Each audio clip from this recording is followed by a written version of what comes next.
അത് ഫുട്ബോളിന്റെ മറ്റൊരു രീതിയിലേക്ക് എല്ലാവർക്കും സ്വാഗതം. നമ്മളിവിടെ ഗോകുലുണ്ട്. ബ്രോ സുഖാണോ അവിടെ? സുഖമായിട്ട് പോകുന്നു. അവിടെ എന്തൊക്കെയുണ്ട് വിശേഷം? നന്നായിട്ട് പോകുന്നു. സിഗ്നിഫിക്കന്റ് ആയിട്ടുള്ള ഒരു ന്യൂസ് ഉണ്ട്. ഗുണ്ടോൻ ഇങ്ങനെ മാൻ സിറ്റിയിലേക്ക് പറഞ്ഞിട്ടുണ്ട്. ഭാഷയ്ക്ക് ഹാൻഡിൽ ചെയ്യാൻ പറ്റുന്ന ഒരു സാലറി ലെവൽ ആയിരുന്നില്ല. ഇപ്പോൾ കൺഫേം ഒക്കെ ആയി. പല ന്യൂസ് ഔട്ട്ലെറ്റുകളും ഇത് പുറത്തുവിട്ടിട്ടുണ്ട്. ബ്രോ പുള്ളി തിരിച്ചു വരുന്നതോടെ നിങ്ങളുടെ മിഡ്ഫീൽഡിന്റെ ഒരു സിറ്റുവേഷൻ എങ്ങനെയായിരിക്കും?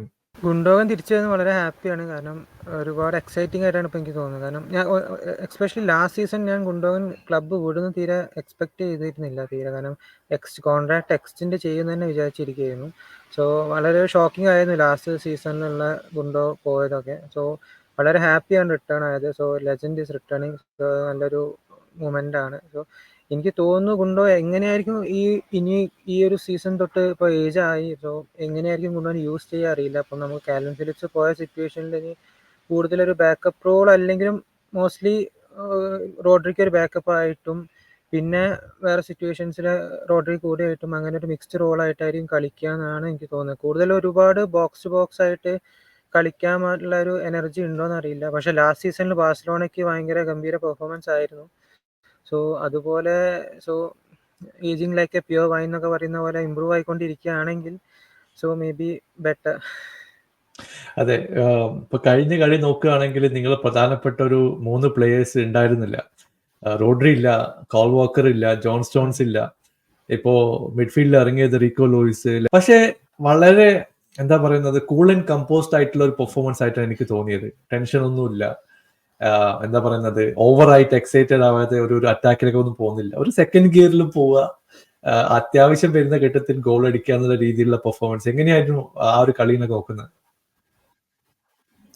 ഈ കളി സാധാരണ നോർമലി നമ്മൾ ലാസ്റ്റ് സീസൺസ് ഒക്കെ നോക്കുമ്പോൾ ഫസ്റ്റ് ഗെയിംസ് ഒക്കെ പറഞ്ഞാൽ തീരെ ഒരു കണക്ഷൻസ് ഇല്ലാതെ ഒരു കളിയായി നോർമലി നമ്മൾ സ്റ്റാർട്ടിങ് ഒക്കെ സെറ്റ് ചെയ്യുന്നുണ്ടാവാറ്. ബട്ട് ഇപ്പോൾ കഴിഞ്ഞ മാച്ച് ചെൽസി ആയിട്ട് നല്ല രീതിയിലായിരുന്നു പെർഫോം ചെയ്തത്. ഇപ്പോൾ ഹോളണ്ട് ആണെങ്കിലും ഹോളണ്ടൊക്കെ കഴിഞ്ഞ പോസ്റ്റ് മാച്ച് പറഞ്ഞിരുന്നു ഈസ് കംപ്ലീറ്റ്ലി ഫിറ്റ്. ഇപ്പോൾ ഒരു ഹെൽത്ത് റിലേറ്റഡ് ആയിട്ടൊരു ഫിറ്റ്നസ് ഇഷ്യൂസ് ഒന്നുമില്ല, കംപ്ലീറ്റ്ലി ഫിറ്റ് ആയിട്ടാണ് കാണുന്നത്. സോ അതുകൊണ്ട് തന്നെ കൂടുതൽ പോസിറ്റീവായിട്ട് തോന്നുന്നു. സോ ആളുണ്ട് ഈ സീസൺ കഴിഞ്ഞ സീസണിനെക്കാളും ബെറ്റർ ആയിട്ട് പെർഫോം ചെയ്യുന്നതാണ് വിചാരിക്കുന്നത്. അതേപോലെയാണ് എനിക്ക് തോന്നുന്നു റിക്കോ ലൂയിസ്, കോവച്ചിച്ച്, അതുപോലെ സാവിയോ, ഈ 3 പ്ലെയേഴ്സാണ് അതുപോലെ കഴിഞ്ഞ മാച്ചിൽ അത്യാവശ്യം നല്ല രീതിയിൽ കളിച്ചത്. സോ കോവച്ചിച്ച് ആ ഒരു ന്യൂ ഡെപ്യൂട്ടൈസിങ് ഫോർ റോഡ്രി വളരെ നന്നായിട്ട് ചെയ്തു. സോ എനിക്ക് ഇപ്പോൾ സ്റ്റാറ്റ് കണ്ടിരുന്നു 2021 22 ശേഷം ഒരു അവേ ഗെയിമിൽ റോഡ്രി ഇല്ലാതെ ജയിക്കുന്ന ഫസ്റ്റ് ഗെയിം എന്താണ്. സോ ആ ഒരു റെക്കോർഡാണ് ഇപ്പം കോവച്ചിച്ച് അത് നല്ല രീതിയിൽ ഹാൻഡിൽ ചെയ്തു ആ ഒരു റോള്. എസ്പെഷ്യലി ആ ഒരു ഫോമർ ക്ലബിൽ കോവച്ചിച്ച് നല്ലൊരു ഗോളും സ്കോർ ചെയ്തു. സോ പിന്നെ ഉള്ളതെന്ന് പറഞ്ഞാൽ സാവിയോ 45 മിനിറ്റ്സ് അൺഫോർച്ചുനേറ്റ്ലി കളിക്കാൻ പറ്റിയിട്ടുള്ളൂ. സോ ആ ഒരു 45 മിനിറ്റ്സ് ടേക്ക് ഓൺസ് ആണെങ്കിലും ആ ഒരു റിയാദ് മെഹ്റസ് ലുക്കലേക്ക് പോലെ ആയിരുന്നു പെർഫോമൻസ് ഒക്കെ കണ്ടത്. മെഹ്റസ് അത് പോസ്റ്റൊക്കെ ഇട്ടിരുന്നു ഇപ്പം റീസെൻ്റ്ലി. സോ സാവിയോ പ്രോമിസിംഗ് ആയിട്ട് തോന്നി. സോ ഇഞ്ചുറി അത്ര സീരിയസ് അല്ല, ട്രെയിനിങ്ങിന് സ്റ്റാർട്ടായി എന്നാണ് കണ്ടത്. പിന്നെ അപ്പുറത്ത് ഡോക്കു ആണെങ്കിലും ഡീസൻറ്റ് പെർഫോമൻസ് ആയിരുന്നു. സോ ആള് ആസ് യൂഷ്വൽ ഫിനിഷിംഗ് ഒന്ന് ഇമ്പ്രൂവ് ആക്കാനുണ്ട്. ബാക്കി ടേക്ക് ഓൺസ് എല്ലാം നല്ല മാച്ച് നന്നായിട്ടാണ് തോന്നിയത്. അതെ, എനിക്ക് മൊത്തത്തിലൊരു ഓവറോൾ ഒരു സാറ്റിസ്ഫൈങ് പെർഫോമൻസ് ആണ്. പിന്നെ നമ്മൾ ഓപ്പണൻസ് ചെൽസിയാണ്. സോ ചെൽസി ആണെങ്കിൽ നമ്മുടെ ടീം അവർ സെറ്റ് ആയിട്ടില്ല. സോ ഒരുപാട് പ്ലെയേഴ്സ് ഉണ്ട്. സോ മറസ്കയുടെ ഫസ്റ്റ് ഗെയിമാണ്. സോ അതുകൊണ്ട് ചെൽസി ഒരുപാട് ഇമ്പ്രൂവ് ആവുന്നുണ്ട്. സോ അതുകൊണ്ടായിരിക്കാം നമുക്ക് കുറച്ചും കൂടി ഒരു ഈസി ആയിട്ട് തോന്നിയത് ആ ഒരു മാച്ച്. അതെ, എസ്പെഷ്യലി ചെൽസിക്ക് ഒരുപാട് ചാൻസ് ഉണ്ടായിരുന്നു. എനിക്കൊന്ന് ഡിഫെൻസീവില് നിങ്ങൾ ഒരുപാട് ബ്ലോക്ക് ഇട്ടിട്ടുണ്ടായിരുന്നു. ക്ലോസ് റേഞ്ചിലുള്ള ഒരു 5 6 ഷോട്ടൊക്കെ ലാസ്റ്റ് മിനിറ്റ് ബ്ലോക്ക് എസ്പെഷ്യലി അത് ഹെൽപ്പ് ചെയ്തിട്ടുണ്ട്. കാരണം ഞാൻ വിചാരിച്ചു അങ്ങനെ ഒന്നിന് പിറകെ ഒന്നായിട്ട് ചെൽസിക്ക് ചാൻസ് കിട്ടുന്നു. പക്ഷെ അവരെ ഫിനിഷിംഗ് പോരാ എന്ന് വേണമെങ്കിൽ പറയാം. അല്ലെങ്കിൽ നിങ്ങളും സോളിഡ് ആയിട്ടുള്ള ഡിഫെൻസീവ് പെർഫോമൻസ് ആയിരുന്നു. പലപ്പോഴും ക്ലോസ് റേഞ്ചിലുള്ള ഷോട്ടൊക്കെ ബ്ലോക്ക് ചെയ്തത് നിങ്ങളെ ഹെൽപ്പ് ചെയ്തിട്ടുണ്ട്. ഡിഫെൻസീവിൽ എന്തെങ്കിലും വറി കാണുന്നുണ്ടോ, അല്ലെങ്കിൽ ഈ ഒരു ലൈനപ്പ് ഓക്കെ ആണോ ഇപ്പൊ സ്കോഡ് വെച്ച് നോക്കി കഴിഞ്ഞാൽ?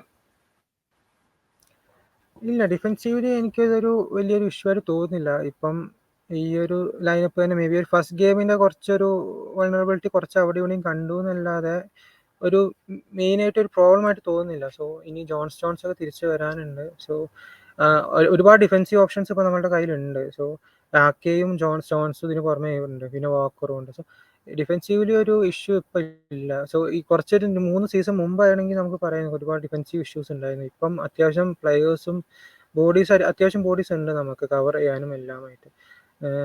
സോ റിക്കോ ലൂയിസിന്റെ പെർഫോമൻസ് ആണ് എന്തായാലും ആ ഒരു കാരണം നമ്മുടെ ഒരു അക്കാദമി വന്ന പ്ലെയർ ഇത്രത്തോളം എക്സെപ്ഷണൽ പെർഫോം ചെയ്യുമ്പോൾ നമുക്ക് 0 എക്സ്പെൻസിലാണ് ഇത്രയും നല്ലൊരു പ്ലെയർ നമുക്ക് കിട്ടുകയും ചെയ്തു. സോ കൂടുതൽ ഇനി ഇൻവെസ്റ്റ് ചെയ്യേണ്ട സിറ്റുവേഷൻ ഒന്നും വരുന്നില്ല.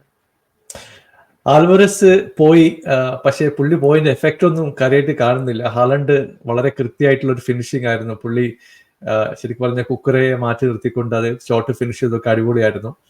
സപ്പോസ് പുള്ളീനെ ഒരു മാർക്ക് ചെയ്യുന്ന സിറ്റുവേഷൻ വന്നിട്ടുണ്ടെങ്കിൽ ഫോർഡൻ ആയിരിക്കും ആ ഒരു റോള് കൊടുക്കാൻ പോകുന്നത്, അല്ലെങ്കിൽ മിഡ്ഫീൽഡിൽ ആരെങ്കിലും പ്രൊമോട്ട് ചെയ്തിട്ട് ഒരു ഫോറസ്റ്റ് 9 ആയിട്ടൊക്കെ കളിപ്പിക്കാനുള്ള വല്ല സാധ്യതയുണ്ടോ? അല്ല, നമ്മളൊരു സെക്കൻഡറി ഓപ്ഷൻ ഒരു സപ്പോർട്ടിംഗ് റോളായിട്ട് ഒരു അഡീഷണൽ സ്ട്രൈക്കർ സൈൻ ചെയ്യുന്ന റിപ്പോർട്ട് ഉണ്ട്. ഇപ്പോൾ ഫെബ്രീസിയോ റിപ്പോർട്ട് ചെയ്തിരുന്നു. ഇപ്പോൾ സെൽറ്റിക്കിന്റെ ഒരു ജപ്പാനീസ് ഫോർവേഡ് ഉണ്ട്, അവരെ പുള്ളിക്കാരനെ നോക്കുന്നതായിട്ട് കുറേ റിപ്പോർട്ട്സ് ഉണ്ട്. സോ ആൾക്ക് ഐ തിങ്ക് ഒരു സപ്പോർട്ടിംഗ് റോളായിട്ട് കളിക്കാനും ഓക്കെ ആണെന്നാണ് തോന്നുന്നത്. സോ മേ ബി അയാളെ ടാർഗറ്റ് ചെയ്യാൻ ചാൻസ് ഉണ്ട്. എന്താണെങ്കിലും ഒരു അത്ലറ്റിക്കിന്റെ സാംലിയും റിപ്പോർട്ട് ചെയ്തിരുന്നു. So City is going to find a backup for Haaland എന്ന് പറഞ്ഞിട്ട്.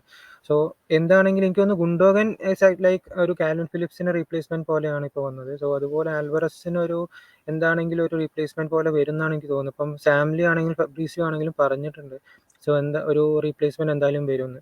സോ മോസ്റ്റ്ലി എനിക്ക് തോന്നുന്നു ആ ഒരു കാരണം ഒരുപാട് എക്സ്പെൻസീവ് ആവില്ല തോന്നുന്നു. ഹീസ് 29 ഇയേഴ്സും ആണ്. പിന്നെ അതിന് പുറമേ ഒരുപാട് ഭയങ്കര ഒരു ട്രാൻസ്ഫർ ടാർഗറ്റും അങ്ങനെയൊന്നും അല്ല. സോ മോസ്റ്റ്ലി ഒരുപാട് എക്സ്പെൻസീവ് അല്ലാതെ തന്നെ ആ ഒരു പ്ലെയറെ കിട്ടാൻ ചാൻസ് ഉണ്ട്. ഓക്കെ, എന്താണ് ജാക്ക് ഗ്രീലിഷിന്റെ സിറ്റുവേഷൻ? ജാക്ക് ഗ്രീലിഷ് ഒരു പുള്ളി വരാനായോ? പുള്ളി കഴിഞ്ഞ മാച്ചിൽ ഇതിൽ ബെഞ്ചിൽ ഉണ്ടായിരുന്നു എന്നാണ് തോന്നുന്നത്. കാരണം ട്രെയിനിങ് ഒക്കെ സ്റ്റാർട്ട് ചെയ്തിട്ടുണ്ട്. ഇഞ്ചറി എല്ലാം മാറിയിട്ടുണ്ട്. ആൾ ഓക്കെ ആയിട്ടാണ് എനിക്ക് തോന്നുന്നത്. സോ മോസ്റ്റ്ലി സ്ക്വാഡിൽ ഉണ്ടാവും. ഇപ്പോൾ നെക്സ്റ്റ് സ്റ്റാർട്ട് ചെയ്യുമെന്നൊന്നും പറയാൻ അറിയില്ല. അപ്പം ഡാക്കു സെർവ് ചെയ്ത് തന്നെ നെക്സ്റ്റ് ഗെയിം സ്റ്റാർട്ട് ചെയ്യാനും ചാൻസ് ഉണ്ട്. സോ ഫോർഡൻ അപ്പോൾ മിഡ്ഫീൽഡിലോട്ട് വരുമ്പോൾ ഫോർഡൻ ബെർണാഡോ ഒക്കെ ഉള്ളതുകൊണ്ട് എങ്ങനെയായിരിക്കും ഇനിയുള്ള ലൈനപ്പ് എങ്ങനെ വരികയെന്ന് അറിയില്ല. But Grealish is fine, fit ആണ്, ഇഷ്യൂസ് ഒന്നും ഇല്ല എന്നാണ് തോന്നുന്നത്. ഓക്കെ ബ്രോ, അപ്പൊ എന്തായാലും ഒരു കിഡിലൻ സ്റ്റാർട്ടിംഗ് ആണ് ഇന്ന് കിട്ടിയിട്ടുള്ളത്. അപ്പോ ശരിക്കും പറഞ്ഞാൽ നിങ്ങളൊരു റണ്ണൊക്കെ ഒരു നെക്സ്റ്റ് ഇയർ ഒക്കെ കാണാൻ പറ്റും. ഇപ്പൊ ഒന്ന് മെല്ലെ മെല്ലെ പതുക്കെ പോയി, പിന്നെ ജനുവരി മുതൽ ഒരു മാർച്ച് വരെയാണ് സിറ്റിയുടെ സ്കോഡ് ടെസ്റ്റ് ചെയ്യുന്ന ഒരു സമയം വരുന്നത്. അതെ, അപ്പൊ എന്തായാലും ഈ ഒരു അടിപൊളി സ്റ്റാർട്ട് സാധാരണ ഞാൻ ആരോടൊന്നും പ്രത്യേകിച്ച് പറയുന്നുണ്ടായിരുന്നു, ഫസ്റ്റ് മാച്ച് നിങ്ങൾക്ക് എപ്പോഴും വൾണറബിൾ ആണ്. നിങ്ങൾ തോറ്റ ഒരു മാച്ച് കാണാറുണ്ട്, അല്ലെങ്കിൽ ഫസ്റ്റ് മാച്ചിൽ നിങ്ങൾ ഒരുപാട് അബദ്ധം കാണിക്കാറുണ്ട്. പക്ഷെ അതിന് നേരെ വിപരീതമായിട്ട് ഇത് എനിക്ക് തോന്നുന്നു കുറച്ച് കോഷ്യസ് ആയിട്ട് കളിച്ചു, വലിയ ടെൻഷനൊന്നും ഇല്ല, 3 പോയിന്റ് അടിച്ചെടുത്തു. അതൊരു നല്ല സ്റ്റാർട്ടിംഗ് ആണ് ഈ സീസണെ സംബന്ധിച്ചിടത്തോളം. അതെ, തീർച്ചയായും. അത് കാരണം നമ്മൾ എപ്പോഴും സ്റ്റാർട്ടിങ്ങിൽ ഒരു 10 ഗെയിംസ് നോക്കിക്കഴിഞ്ഞാൽ മേ ബി നമുക്ക് ഒരു 4 ഗെയിംസ് എങ്കിൽ നമുക്ക് പോയിന്റ്സ് ടോപ്പ് ചെയ്തിട്ടുണ്ടാവും, മിനിമം 4 to 5 ഗെയിംസ്. സോ അങ്ങനത്തെ സിറ്റുവേഷനിൽ ഒരു നോർമൽ നല്ലൊരു കാം സ്റ്റാർട്ട് ആണെങ്കിൽ നമുക്കൊരു പകുതി വെച്ച് നമുക്കൊരു വെറി ആവേണ്ട ആവശ്യമില്ല. എപ്പോഴാണെങ്കിലും നമുക്കൊരു ഈസി ആയിട്ടുള്ള ഒരു ലീഗ് ടൈറ്റിൽ ആണ് എപ്പോഴും നമ്മൾ എക്സ്പെക്ട് ചെയ്യുന്നത്. ഒരു ടെൻഷൻ ഉണ്ടാവാത്ത ഒരു ലീഗ് ടൈറ്റിൽ അടിക്കുക എന്നുള്ളതാണ്. സോ ഈ ടൈം എനിക്ക് തോന്നുന്നു കൂടുതൽ സ്ക്വാഡ് കൂടുതൽ സെറ്റ് ആയിട്ടാണ് എനിക്ക് തോന്നുന്നത്. ഹോപ്പ്ഫുള്ളി അങ്ങനെ ഒരു എന്താ പറയുക ഒരുപാട് പോയിന്റ്സ് ഡ്രോപ്പ് ആവില്ല എന്ന് വിചാരിക്കുന്നു. പിന്നെ ഞാനിപ്പോൾ ഒരു പോസ്റ്റ് കണ്ടത് ഒരു ട്രോള് പോലെ നമ്മുടെ പെപ്പിന്റെ ഫസ്റ്റ് സൈനിങ്ങും ലാസ്റ്റ് സൈനിങ്ങും കൊണ്ടുപോകാനാണ്. സോ അങ്ങനെ ഒരു സിറ്റുവേഷൻ ആവില്ലേ എന്നാണ് ഇപ്പോൾ ഉള്ള ഒരു പ്രാർത്ഥന എന്ന് പറയാം. പുള്ളിയുടെ എക്സ്റ്റൻഷൻ ഒക്കെ നടക്കട്ടെ എന്ന് വിചാരിക്കുന്നു. അപ്പൊ thank you so much bro join ചെയ്തത്. നമുക്ക് ഏതായാലും 1-2 മത്സരം കഴിഞ്ഞിട്ട് വീണ്ടും കാണാം. അപ്പോഴേ നമുക്കൊരു ക്ലിയർ ആയിട്ടുള്ള പിക്ചർ കിട്ടും. ഇപ്പൊ റോഡ്രി ഒന്നും ഇല്ലാത്തത് കൊണ്ട് എക്സ്പെക്ട് ചെയ്ത ഒരു പെർഫോമൻസ് ഒന്നും വന്നില്ല. അതെ, കറക്റ്റ് ആണ്. Okay bro, thank you so much join ചെയ്തത്. Bye, take care.